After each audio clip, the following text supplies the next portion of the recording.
The world's tier list thing that I did, or not world's tier list. It was if you could make a team, like the greatest team of Western players. This thing, yeah. Yeah. Okay. So, if you could make a list, what do you think it would be? Because mine was like all-time Western. I mean, I don't know. No. So it can't be all time because the assumption would be that they have to fight against 2024 players. So you have to use modern players. So that's why the question's fundamentally flawed. Because you can't just pick players from random eras and be like, yeah, I'd like to put them in 2016. Like, that's, like, what? It doesn't even fucking make sense. Of course, if you take 2019 G2 and you put them in Season 3, they beat T1. Like, that's fucking obvious. Like what? So, the question's fundamentally flawed. So the assumption is that they're playing against World's 2024 teams and players. So you have to choose modern players. So my list was Fudge or Roll Swap Nemesis top lane, but if it were choosing only top laners, then maybe it's just Broken Blade, which is what I said in comments, even on like the TikTok video.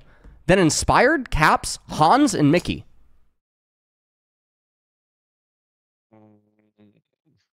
I think thinking about putting Fudge or Nemesis top lane is the most biased thing you ever did, LS. But why is it biased? They would get fucking rolled by Broken Blade or Wunder with one hand. What do you mean? No, they wouldn't. No, of course they would. No, they wouldn't. They would get rolled like there is no tomorrow. Of course. Wunder isn't even one of the top LEC top laners right now. Well, right now maybe not. So call it Broken Blade. Yeah, call BB right now. Yeah, that's why I said Fudge or Broken Blade. But I think that there's a difference. Like, okay, so obviously I think like potency is important. So also in the video I said Hans or Upset, right? Are you one of the Upset haters, or do you acknowledge that Upset's like insane? I mean, before he met his wife, he was great. Yeah. Okay. Okay. I mean, other random thing. I played with he like when he joined Fnatic, he was like the greatest fucking teammate I ever had. He was putting so much effort into the whole team, and also he was really good individually. Yeah.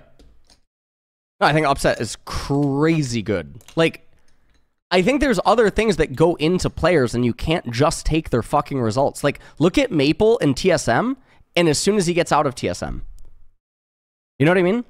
Like, it's just it becomes a totally different player again.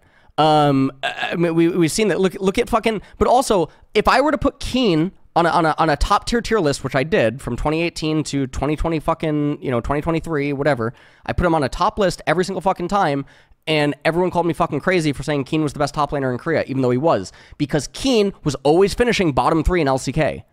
Well, how can you be the best top laner in LCK and you're always finishing bottom 3?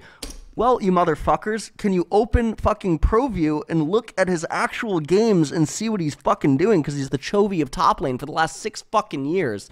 But the other thing that makes me really upset with arguments like this, right, when people have these arguments, is most people that have these arguments, if they were to open VODs of the players in real time and be asked to point out what alternatives exist for, like, trade options, where they could have clicked, where they could have moved, if they're playing the lane wrong, are they doing something wrong with lane manipulation? They'd be unable to point it out.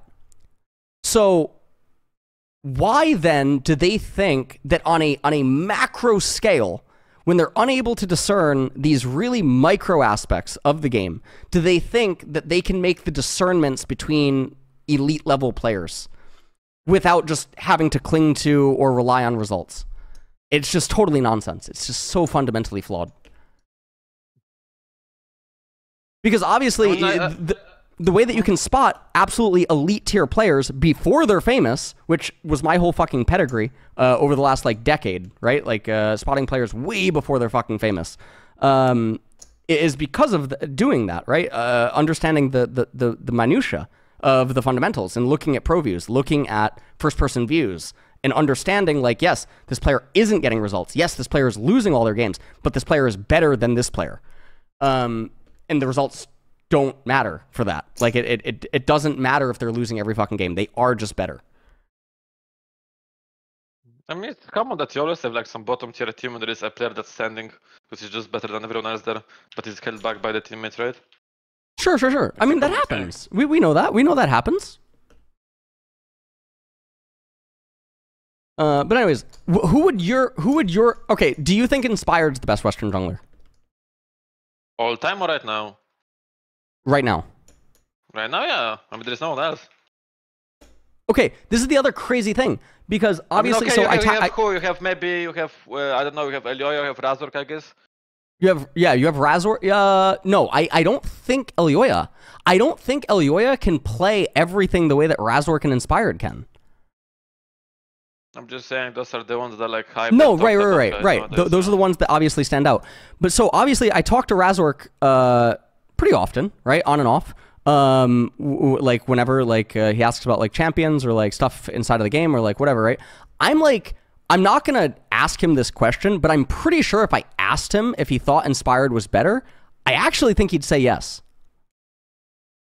Like, he doesn't strike me as the type that has like ego to where he would, you know what I mean? Yeah, I know what you mean. I think he would have the confidence to think that he can be Inspired, which is different than acknowledging that someone is better. Do you know what I mean? Like, I think Zeka would not think that he's better than Chovy, but he would think I can beat Chovy. You know what I mean? I mean, you know what's a good thing about Inspired and Razork? That they actually play a lot of off-roll in solo queue. Yes, that's the other thing. Right. That's the other thing that usually actually helps you tell that a jungler is better than other junglers. And I know that sounds really fucking weird, but if you look at all of the god tier junglers from Korea and China, they're all amazing off-rollers. They're all amazing at off-roll. Like Canyon, Tarzan, right? Canyon never asked for his role in solo queue, never. Exactly, Tarzan too. Tarzan can play. Tarzan had at one point he had 4 IDs in Korean Challenger. What season was this? I think this was season 9 or 10. He had 4 IDs in Korean Challenger. In time, no, I think. Yeah. And 2 of them were off-roll accounts. That was crazy.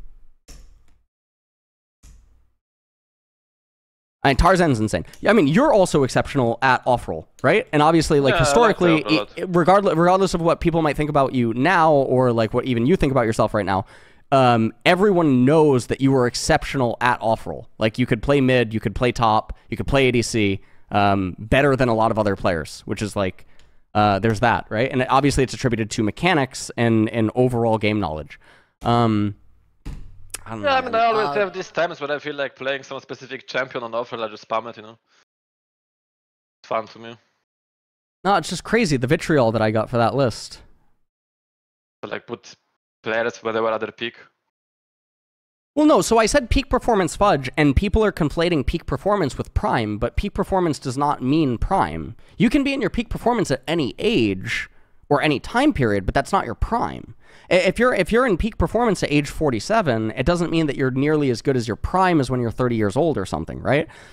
Peak performance is just like you're playing at your absolute peak. So fudge is, there's, like, to me, there's 2 different fudges.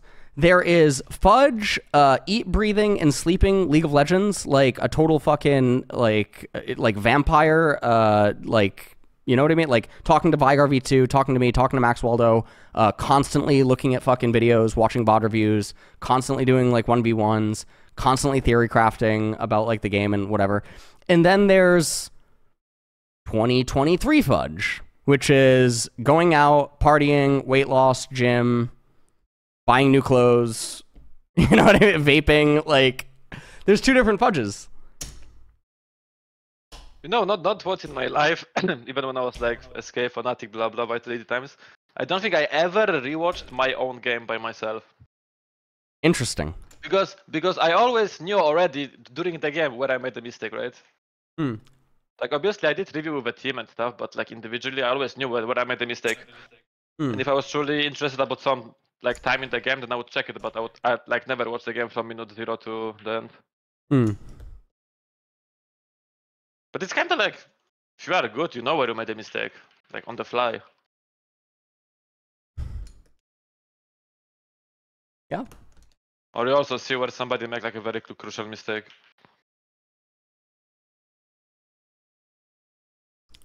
Anyways, I think this chat was good. This chat was good. I mean, I'm barely focused because I'm still in this fucking game. I know. It's fine though. It's fine though. Like, no, but like the thing about my list is like I feel like if I were to ask most pro players, it wouldn't be that different. Maybe 1 or 2 players is different, but like the response that I was getting, you would think that like all 5 of my players are just wrong, like or they're not even like remotely close. Like it's just so weird.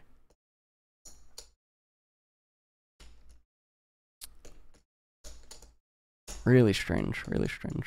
I don't know. Also, the question was also phrased, like, for me specifically. And also, I think, I believe in personality stacking. So I think that that's also an important aspect of the team construction. Because you can have 5 players that are all, like, individually insane, but if they don't have meshing personalities, then you're going to have a bad time. And then people are always like, oh, well, that was pretty much what happened in the Vitality I was in with, like, Alfari, Perks, Karis, Labrov, right? So basically... And still, I know that I was right back then. Even Karzi said in an interview with Torin that I got scapegoated. This was meta of Gordrinker Sterak, yeah? You know what that means? It means one jungler has this fucking item, you turn off your brain, you fight whatever the fuck you want, right? Yeah. Zao, Lee Sin, Olaf, that was the meta. And then I had Perks and Alfari who wanted to play the game in like an old school way, which is, you know, push sideways first and then move, blah, blah. Like you would play Rice Camille draft, you know what I mean? Yeah. And then, like, we were all really good individually, but we just didn't. You couldn't mesh the same way, yeah. Right. You couldn't mesh. Yep. Oh yeah. I mean, that's a thing for sure. Yeah. I mean, the other really weird thing. No, I don't know. Never mind. Never mind. Never mind. It's fine. We're fine.